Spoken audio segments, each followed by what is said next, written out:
वक्फ संशोधन बिल पर बवाल थम नहीं रहा।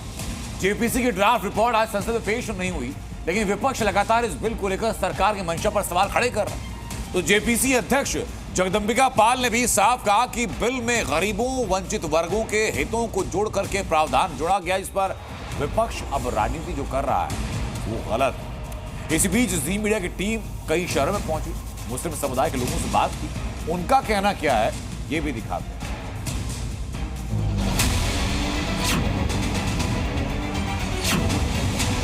वक्फ संशोधन बिल पर जारी घमासान थमने का नाम नहीं ले रहा। संसद में आज जेपीसी की रिपोर्ट पेश नहीं हुई, लेकिन विपक्ष का वक्फ विरोधी एजेंडा एक बार फिर सामने आ गया। सरकार की मंशा पर सवाल उठाते हुए विपक्षी सांसदों ने आरोप लगाया कि पैनल में होकर उन्होंने जो असहमति नोट दिया था उसे बिना जानकारी के हटा दिया गया।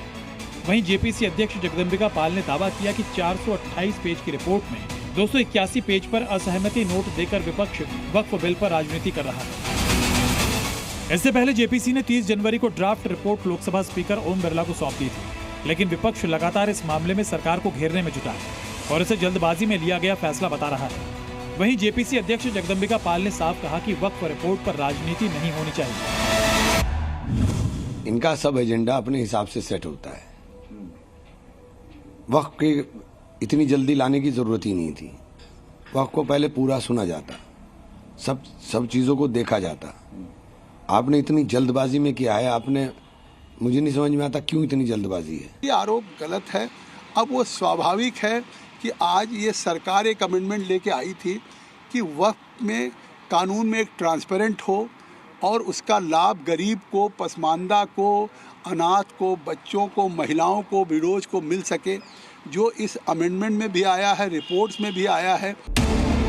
सरकार भले ही वक्फ संपत्तियों का लाभ वंचित वर्गों और गरीबों को देने का दावा कर रही हो, लेकिन इस मामले में जारी सियासत के बीच मुस्लिम समुदाय का विरोध जारी है। जी मीडिया की टीम ने इसे लेकर देश के कई शहरों में मुस्लिम समुदाय के लोगों से बात की तो उनकी नाराजगी दिखाई दी। यूपी के अलीगढ़ में लोगों ने इसे विशेष समुदाय को टारगेट करने वाला बिल बताया, तो वहीं रायबरेली के मुस्लिम इसे जल्दबाजी में लिया गया फैसला कह रहे हैं। सरकार की नीयत खराब हो रही है। सरकार जो है मनमाने ढंग से इसके अंदर जो है पहले संशोधन करना चाहती थी, फिर एक जेसीबी बना करके उसकी एक बैठक हुई बाकायदा। मजहबी तंजीमों का जो भी आदेश होगा उसका पालन किया जाएगा। अगर मजहबी तंजीमें कहेंगी कि सड़कों पर उतर के विरोध करना है तो डेफिनेटली किया जाएगा। जो दिल्ली में इलेक्शन आने वाला है उसके नतीजे के लिहाज से मुझे ये लगता है कि ये लोग अपने बैंक वोट को बढ़ाने के लिए ये जेसीबी ला रहे हैं। ये लोग समाज में विभाजन का काम कर रहे हैं, डिवाइड एंड रूल का काम कर रहे हैं। ये लोग अपना हिंदू मुस्लिम करके अपना वोट बैंक पक्का कर रहे हैं ताकि हम जीत जाएं। वो घबराई है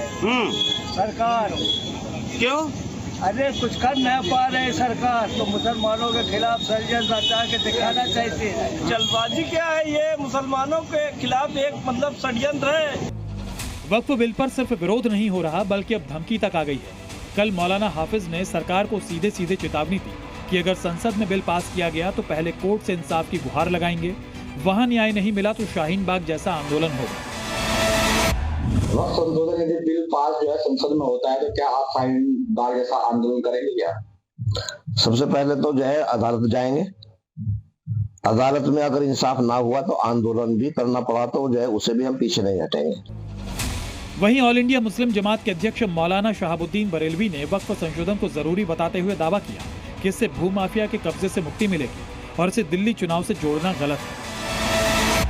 वक्फ को भूमाफियाओं ने वक्फ बोर्ड के चेयरमैन, मेंबरान और संबंधित अधिकारियों से मिलकर के करोड़ों की जमीनों को रेवड़ियों के भाव बेच दिया। दिल्ली चुनाव पर इसका कोई फर्क नहीं पड़ेगा और चूंकि चुनाव जो हो रहे हैं वो एक मखसूस रियासत राज्य के लिए चुनाव हो रहे हैं और ये वक्फ संशोधन बिल ये पूरे भारत का मामला है, तो इसका दिल्ली के चुनाव पर कोई फर्क नहीं पड़ेगा।